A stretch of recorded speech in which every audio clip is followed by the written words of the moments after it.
आज हामी पृथ्वीनारायण शाहको इतिहासको बारेमा अध्ययन गर्दछौँ। धर्मको रक्षा गर, देशको एकता कायम राख।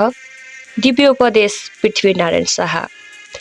पृथ्वीनारायण शाहको नेपाल मात्र नभई दक्षिण एसियासम्म नै एउटा दूरदर्शी अनि राष्ट्रियताको प्रतीक नेतृत्वको रूपमा हेरिन्छ।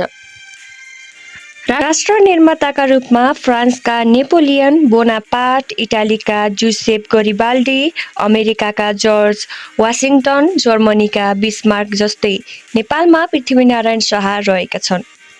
हरेक वर्ष पौष 27 गते पृथ्वीनारायण शाहको जन्म जयन्ती हर्षोल्लासपूर्वक मनाइन्छ। उनकै जन्मदिनलाई राष्ट्रिय एकता दिवसका रूपमा पनि मनाइन्छ। यस दिन केवल एउटा राजाको जन्मदिन मात्र नभई सिङ्गो नेपालको पहिचान अनि नेपालीपनाको बिगुल फुकिएको र झकझक्याउने दिनका रूपमा पनि लिँदै राष्ट्रिय एकता दिवस मनाइन्छ। 2062 र 63 को जनआन्दोलन अगाडि राजसंस्थाको शासनकालमा काठमाडौँ सिंहदरबारको पश्चिमी द्वारको पृथ्वीनारायण शाहको शालिगमा भव्य रूपमा मानिस भेला हुने र फूलमाला अर्पण गरेर मनाइने चलन थियो। गणतन्त्रको सुरुवातसँगै राजसंस्था अनि राजधरोहर प्रतिको अकस्मात वितृष्णाले केही महत्त्वपूर्ण चलनहरू पनि बगाएर लगेको छ। चाहे त्यो दशैं घरमा गोर्खाबाट ल्याइने फुलपाती होस् या पृथ्वी जयन्ती होस्, नेपाली सभ्यताका ऐतिहासिक स्वरूप बनाउन सफल साहसी अनि सिङ्गो नेपालका परिकल्पनाकार पृथ्वीनारायण शाहलाई नेपालीहरूले सम्झिन आवश्यक छ। पृथ्वीनारायण शाहका बाणी अनि देश बनाउन गरेका क्रियाकलापहरूका दस्तावेजले नेपाल अनि देशको सुशासन प्रतिको उनको मोहलाई स्पष्ट पार्छ। समग्रमा राष्ट्रिय एकताको सन्देश दिन्छ। आजभन्दा लगभग 300 वर्ष अघि 2200 अनि 2400 राज्यहरूका रूपमा नेपाल एउटा विभाजित अनि ससाना रजौटाको देश थियो। यस्तै एउटा सामान्य राज्य हालको गोर्खामा थियो, जहाँको राजपरिवारमा पृथ्वीनारायण शाहको जन्म भएको हो। आधुनिक नेपालको संरचना, सपना, साकारोक्ति अनि गोर्खाली वीर सिद्धान्तका प्रतिपादक यिनै महान राजालाई मानिन्छ। विक्रम सम्वत 1779 मा आजकै दिन अर्थात् पौष 27 मा पिता राजा नरभूपाल शाह र माता कौशल्यावती देवीका प्रथम पुत्र पृथ्वीनारायण शाहले आधुनिक नेपालको खाका कोरेका हुन्।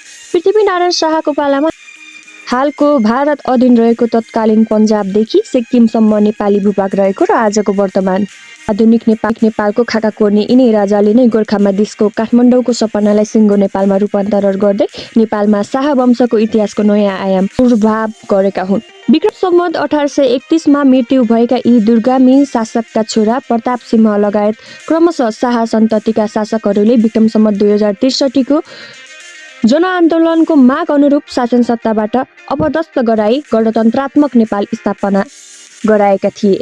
पृथ्वीनारायण शाहको शालिगहरू नेपालका धेरै सहरहरू अनि चोकहरूमा छन्।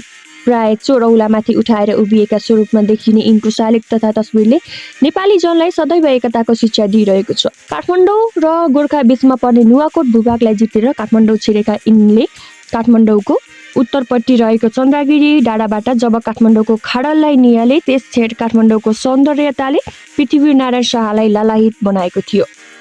रणकौशलमा कुशल यी राजाले छापामार शैली अनि रणनीतिहरू लगाएर क्रमशः काठमाडौँ, ललितपुर, भक्तपुर, कीर्तिपुर अनि अन्य भूभागहरू जितेका हुन्।